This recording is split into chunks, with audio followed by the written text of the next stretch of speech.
Hi, I'm Chris Glover, the NDP Critic for Technology and Innovation. Welcome to Tech Talks. So this is the first in a series of technology meetings that we're having with IT professionals in the area, and we're very pleased to have Jeff Moore from Divergence here. So Jeff, welcome aboard, and tell us a little bit about Divergence and what you're working on. Yeah, thanks, Chris. So Divergence is a brand new startup. We started back in October of 2020. So, as the pandemic goes, a number of us found ourselves wanting to do different things. And one of the things that we wanted to get into was this whole field of neurotechnology. So Divergence specifically was born from a need to really try to connect patients with therapists in a more meaningful way. And in particular, we're picking up on the fact that kind of neurofeedback, which is the measuring of brain waves using EEG devices and feeding that back to therapists, allowing therapists to modify approaches to therapy based off of what they're seeing from EEG data, could really help to advance the space of mental health. And so since mental health has become such a pandemic in itself, we really wanted to try to see what we could do with some of our technology know-how, as well as some of the partnerships we've created in this space already. Okay, so you're using neurofeedback to help people with mental health issues. Is Exactly. it just for people with mental health issues, or is it something that all of us could use? Yeah, it is something all of us could use. Now, initially, Divergence is going to start in specifically the clinical space, so helping people who need to improve their disposition or have some kind of behavioral disorder or even have some addiction issues. And so it's really designed initially to start there, but we will be looking at kind of expanding into the space of what we call kind of neuromeditation. So, you and I who just want to improve our disposition or our behavior, our moods, could use neuromeditation at home to do that. Yeah, actually, I've heard about that. I've heard of, they have EEGs or connect EEGs up to Tibetan monks, and they have just remarkable patterns, wave patterns in their brains. So tell me how this will work. So what would it look like if if I was somebody who was suffering from a mental health issue and I was to use this program that you're developing, what would it look like? Yeah, great question. So because we're targeting specifically, or we're selling to therapists, so you would have to have a therapist who was interested in particular in neurofeedback. So if their practice followed and used neurofeedback in it, then they'd be a prime candidate for using our application. And what you would do is you'd go into your therapist, they'd say, hey, we'd love to kind of take a snapshot of your brain using the EEG equipment we have here in the office. They'd take a baseline measurement of you, and then they'd say, hey, now that you're going to go home, between our therapy sessions, we'd love you to do this training, X, Y, and Z. They'd ask you to download our app from the Android or Apple app stores. It would connect you, just log into the account that they've already created for you from their therapist, and would connect you two together. And then in that app, you'd have available to you the protocols or the therapies that the therapist would like you to follow. Okay, so this is sort of practice at home. Like you go to your Exactly. therapist and you're taking an EEG home with you?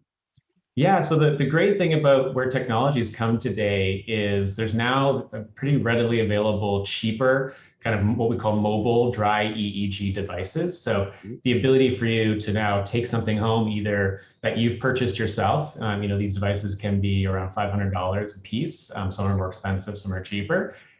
Maybe you bought it yourself, or the therapist might be lending it out to you as part of their practice. So that's the idea. You'd be able to take this home, put it on your head, connect it to your mobile device, download our app, and away you go. So is this already being used? And if so, how effective is it? So mobile EEG is being used in some I think, clinical practices. So there have been some startups who've focused specifically on the customer market, like we were just talking about with neuromeditation, for example. It hasn't been widely used in practice yet, at least the mobile stuff. The larger, heavier, more industrial grade EEG devices have been used in therapy and research for quite some time, but they're very expensive. They have to be used in a clinical setting. So what's novel about what we're doing here is we're really providing that opportunity for people to be able to use it and do their therapies at home. And so with the big industrial models that they've been using for some time, what's the outcome? Like, how does it improve, people's outcomes? Yeah, so the great thing about neurofeedback is it really can help focus somebody's mind or bring them out of a specific state that they're in. So when you're trying to, as a therapist, trying to take somebody from one behavioral point to another, neurofeedback really helps them accelerate that process. So Mhm. standard therapy works very well, as we all know. It's been around for a very, very long time. But neurofeedback really helps to kind of jumpstart the brain out of a specific state and get you into a space where you can be trained more effectively so that you can decrease the amount of time it takes for your therapy to run its course and for you to return to more of a behavioral norm for you. And so how long has your company been working on this? Yep, just since October. So we're brand new. We're Yeah. hoping to release our app around in beta form around April. So only about a month away, which is kind of crazy. And then we're looking at full launch around end of June or early July. Wow, that's a quick turnaround. So you Yeah, started in October and you're launching in April or June. you got it. Wow, that's amazing. That is really amazing. Okay, so look, the other question I'm asking people is I'm the technology development and innovation critic for the NDP. Mhm. And so I want to know, what is the role of government in nurturing and building our tech ecosystem, so that we are attracting innovators, we're attracting talent and investors to Toronto and to Ontario. Yeah. So obviously one of the great things about, Toronto and Canada in particular is being able to get access to amazing talent, right? So we have great schools here that produce great talent. Mhm. I've been working in the tech space in Toronto since I graduated in 2006. So it's a fantastic place to be able to get access to people. So that's amazing.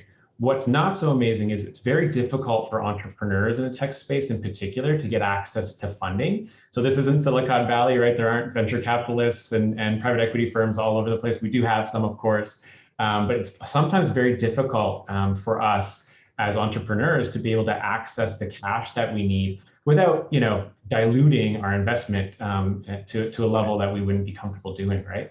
So, my own perspective on this is government can really help to bridge that gap. There are couple programs in Ontario that focus more on kind of rural development, so not a lot for the city, which probably makes a lot of sense, or we already have a lot of investment in the city. But for us as entrepreneurs, it'd be fantastic if we could access capital programs like that.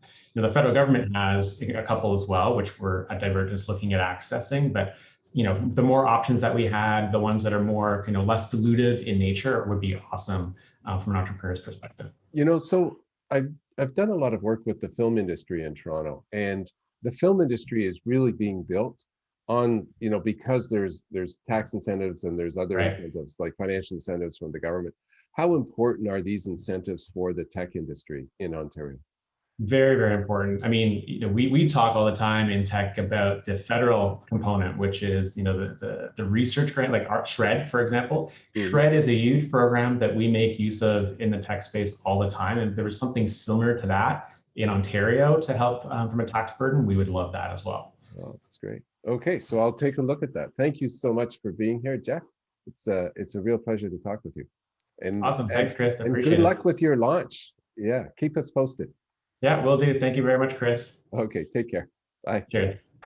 Thank you for watching. Don't forget to follow me on social media, and we'll see you next week for more Tech Talks.